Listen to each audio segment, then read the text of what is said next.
Tommy Hearns came into the world on October 18, 1958, in the small town of Grand Junction, Tennessee, a place where dreams often ended before they began. He was the youngest of 3 children from his mother's first marriage, and when she remarried, 6 more children joined the family. Life wasn't easy, but Mrs. Hearns was a fighter in her own way. She raised all those kids mostly on her own, teaching them how to survive on love, faith, and determination when there wasn't much else to go around. When Tommy was 5, the family packed up and moved to Detroit, Michigan, a city known for its rough edges and strong hearts. For many kids, Detroit streets could be cruel. But for Tommy, those streets became his classroom. That's where he learned toughness, where he learned to fight, not out of anger, but out of need. As a teenager, boxing gave him something he had never had before: direction.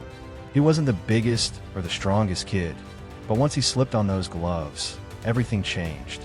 Inside the ring, Tommy found himself. Every jab, every step, every punch told a story of a boy trying to rise above the noise around him. And rise he did. With an incredible amateur record of 155 wins and only 8 losses, Tommy Hearns was no longer just a kid from Detroit. He was becoming a name that people whispered about in boxing gyms across America. In 1977, his hard work paid off when he won the National Amateur Athletic Union Light Welterweight Championship, beating Bobby Joe Young of Steubenville, Ohio, in the finals. Not long after that, he captured the 1977 National Golden Gloves Light Welterweight title, proof that the boy from Grand Junction was on his way to something far bigger than anyone could have imagined. That was the beginning of Tommy Hearns, the man who would soon shake the boxing world. When Tommy Hearns turned professional in 1977, he didn't just walk into a boxing gym, he walked into destiny. In Detroit, he found a man who would change his life forever: Emanuel Stewart, the legendary trainer of the Kronk Gym. Stewart saw something special in the lanky young man with long arms and quiet eyes. He didn't just teach Tommy how to fight, he taught him how to destroy doubt, how to turn lightning into a punch. Under Stewart's guidance, the once light-hitting amateur transformed into a knockout machine. The world had never seen a fighter like him before: tall, sharp, and carrying a right hand that could end a fight in an instant. Soon, Hearns was feared for what he could do with a single clean shot. He stormed through the professional ranks like a man possessed, knocking out his first 17 opponents. Each fight was a statement, each one a warning. By 1980, Tommy Hearns was 28-0 and ready for his first world title shot, a showdown with Mexico's Jose Pepino Cuevas, a man who had ruled the welterweight division for 4 long years. That night, Hearns didn't just win, he announced himself to the world. In just 2 rounds, he dismantled Cuevas, ending his reign with a brutal TKO that sent shockwaves through boxing. The Motor City Cobra was born. Ring Magazine named him Fighter of the Year in 1980, and it was only the beginning. Hearns went on to win 6 major world titles across 5 different weight classes, a rare achievement that placed him among boxing's all-time greats. Along the way, he defeated future Hall of Famers like Wilfred Benitez, Virgil Hill, and the legendary Roberto Duran. Even at cruiserweight, Hearns proved his power had no limits, capturing the IBO title and showing that no matter the weight, he carried danger in both hands. Tommy Hearns wasn't just a fighter, he was an event every time he stepped into the ring. In 1981, the boxing world stood still for one of the most anticipated fights in history, the Showdown. It was a battle between 2 young kings, Tommy the Hitman and Sugar Ray Leonard, the slick WBC champion with speed, style, and charisma. It was more than just a fight. It was a clash of power versus precision, thunder versus lightning. The build-up was electric. Fans around the world waited to see who would emerge as the true king of the welterweights. When the bell rang, the atmosphere was unreal. 2 of the best fighters on the planet, both in their prime, ready to make history. From the opening rounds, Hearns used his long reach and jab to perfection. He boxed beautifully, keeping Leonard at bay and piling up points. Round after round, the Detroit Destroyer seemed in control. By the middle of the fight, it looked like Hearns was walking away with the crown, until Sugar Ray began to change the rhythm. By the 13th round, Leonard was behind on all 3 judges' scorecards. He needed a miracle, a knockout, or the fight was lost. That's when the tide turned. Leonard came out blazing, throwing punches with desperation and heart.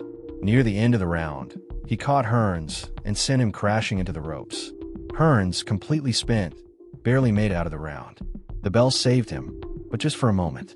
When the 14th began, Leonard's left eye was swollen shut, but his spirit was wide awake. Hearns tried to move, tried to survive, but Leonard smelled blood. An overhand right stunned Hearns, and Leonard pounced, hammering him with a furious mix of body and head shots until referee Davy Pearl had seen enough. The fight was over. Hearns had suffered his first professional defeat.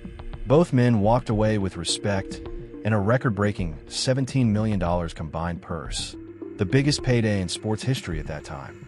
Hearns may have lost that night, but he didn't lose his place among the greats. The following year, Leonard retired with a damaged retina, and the rematch the world wanted would have to wait. Not until 1989 would these two legends meet again. For Tommy Hearns, the showdown wasn't the end. It was the beginning of a legacy that would only grow stronger.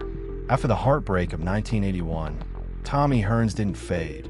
He rose higher. He packed on muscle, climbed up in weight, and set his eyes on new territory.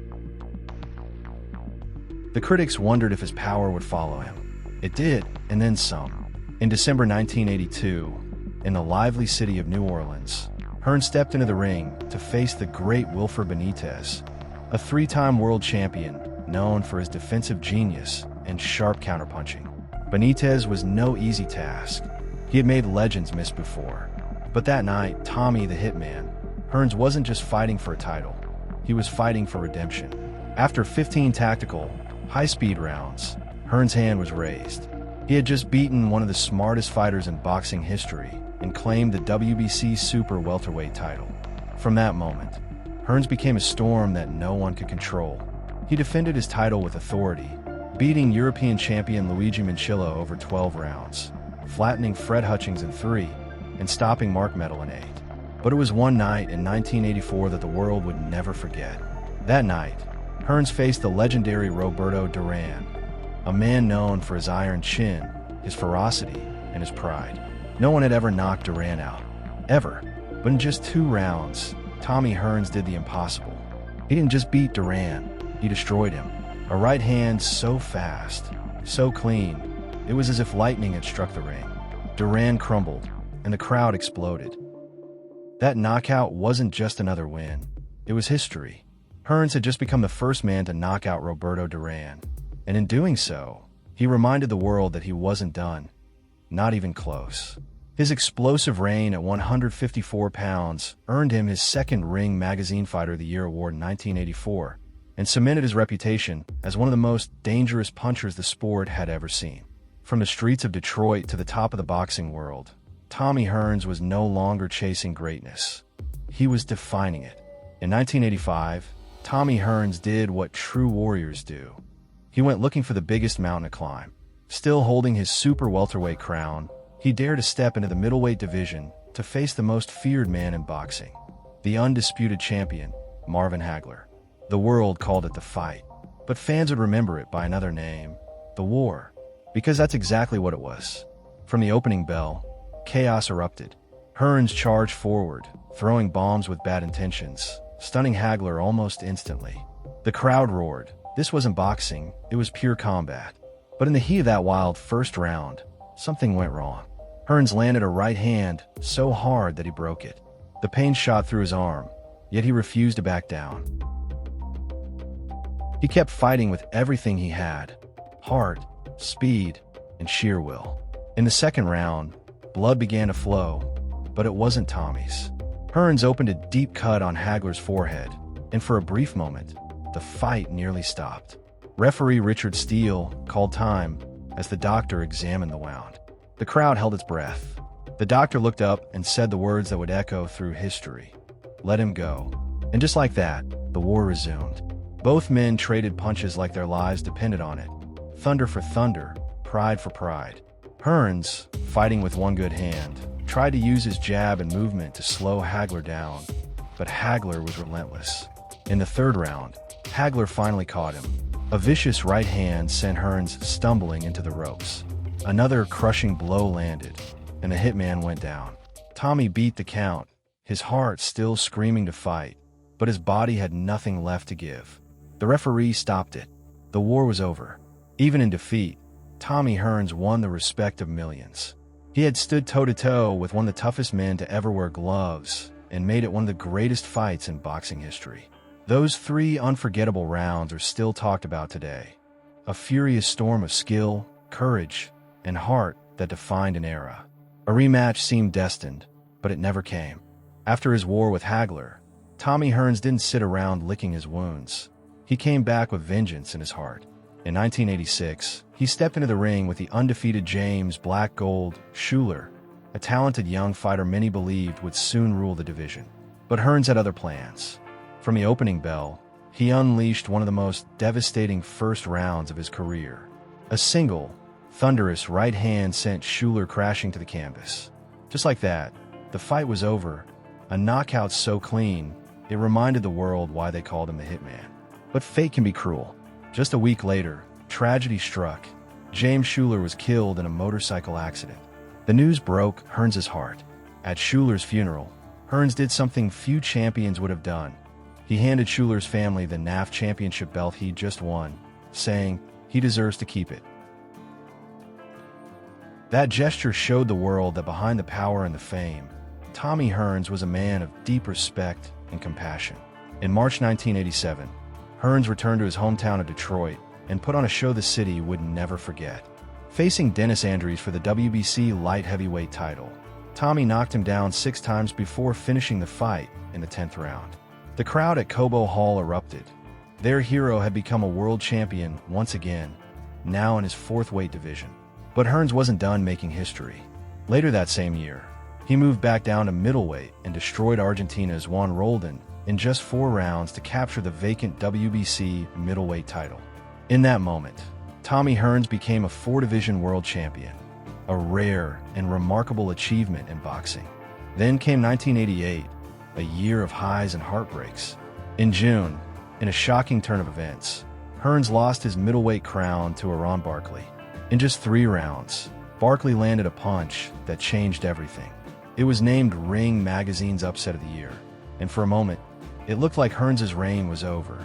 But Tommy never stayed down for long. That same year, in November, he stepped back into the ring and defeated James Kinchin to win the inaugural WBO super middleweight title. With that victory, he became the first boxer in history to win world titles in 5 different weight divisions, a record that placed him among the true immortals of the sport. And then, the long-awaited moment finally arrived. In 1989, 8 years after their first epic battle, Tommy Hearns and Sugar Ray Leonard met again, this time to unify the WBO and WBC super middleweight titles. The world watched as 2 legends clashed once more. Hearns floored Leonard twice, once in the 3rd round and again in the 11th, proving he was still every bit as dangerous as ever. When the final bell rang, most believed Hearns had done enough to win. But when the judges announced the decision, the crowd gasped. A draw. It was one of the most controversial outcomes in boxing history. Still, even without the win, Tommy Hearns walked away with something greater. The admiration of fans who knew they had just witnessed one of the most courageous and unforgettable careers boxing had ever seen. By the early 90s, Tommy Hearns had already conquered more weight divisions than most fighters could dream of, but the fire in him still burned. In 1991, he proved once again that greatness has no expiration date. Facing the undefeated WBA light heavyweight champion Virgil Hill, Hearns stepped into the ring not as the knockout artist fans were used to, but as a seasoned master of the craft. Hill was younger, faster, and in his 11th title defense, but Hearns turned back time that night. He boxed smartly, using his reach, timing, and ring IQ to perfection. Round after round, he outclassed the champion, putting on a performance that reminded everyone of the hungry young man from Detroit who once dreamed of making history. When the final bell rang, Hearns had done it. He won a clear decision and claimed his 6th world title, adding yet another chapter to his already legendary story. But boxing, like life, always finds a way to test you again. In March 1992, Hearns lost that same title to his old rival, Aaron Barkley, in a razor-close split decision. Still, the Hitman refused to fade away. He got back to work and went on an 8-fight winning streak, showing the world that his willpower was as strong as his punch. Then, in 1997, Tommy Hearns surprised fans in an entirely different arena, professional wrestling. Appearing on a live WWF broadcast, he was confronted by Bret Hitman Hart, who jokingly accused him of stealing his nickname. The playful exchange quickly turned into a wild scene when Hearns unleashed a few real punches on Hart's partner, Jim Neidhart, knocking him down before officials stormed the ring. The crowd went crazy. The real Hitman had shown up. Even late in his career, Tommy's story was full of unforgettable moments. In 1998, during a fight with Jay Snyder, both men threw punches at the same time, and both landed. They went down together in a rare double knockdown, but only Hearns beat the count.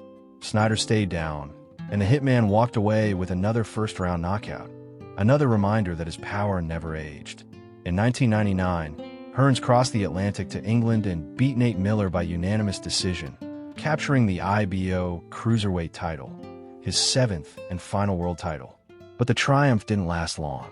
In his next fight, in 2000, he faced Uriah Grant and suffered an ankle injury in the second round, forcing him to retire mid-fight. The crowd, disappointed, but Hearns grabbed the microphone and made a promise. "I'll be back." True to his word, he returned. He fought twice more, winning both by TKO.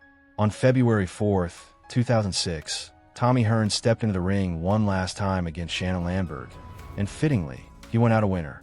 From a skinny kid in Detroit to a 7-time world champion who fought across 6 divisions, Tommy, the Hitman, Hearns built a legacy that few could touch. He wasn't just a boxer. He was a symbol of power, perseverance, and pride. A man who turned every punch into a piece of history. Even after the cheers faded and the bright lights of the ring dimmed, Tommy Hearns remained a proud son of Detroit, the city that built him, shaped him, and celebrated him. His family became part of the city's sports heartbeat. His mother, Lois Hearns, was more than just a mom. She was a fighter in her own right, stepping into the business side of boxing as a promoter. Together, they formed Hearns Entertainment, a promotion company that brought big events to life, including the unforgettable Mike Tyson-Andrew Golota bout in 2000. The fighting spirit ran deep in the family. Tommy's son, Ronald Hearns, followed in his father's footsteps, carving out his own path in the ring. In a touching full-circle moment, Ronald fought on the undercard of his father's final fights, a living symbol of the Hearns legacy continuing into a new generation. Tommy made his home in Southfield, Michigan, just outside Detroit. But even after retiring, he never turned his back on his city. He chose to serve it in a new way, as a reserve police officer with the Detroit Police Department. Hearns' heart extended far beyond boxing in Detroit. During the Gulf War, he took time to visit U.S. servicemen overseas, shaking hands, lifting spirits, and showing gratitude to those serving the country. But life after boxing wasn't without its struggles. In 2010, Tommy faced serious financial troubles. Forced to repay a $250,000 debt to the IRS, he made the painful decision to auction off many of his prized possessions, from his classic 1957 Chevy to a 47-foot fountain boat, and countless pieces of memorabilia from his legendary career.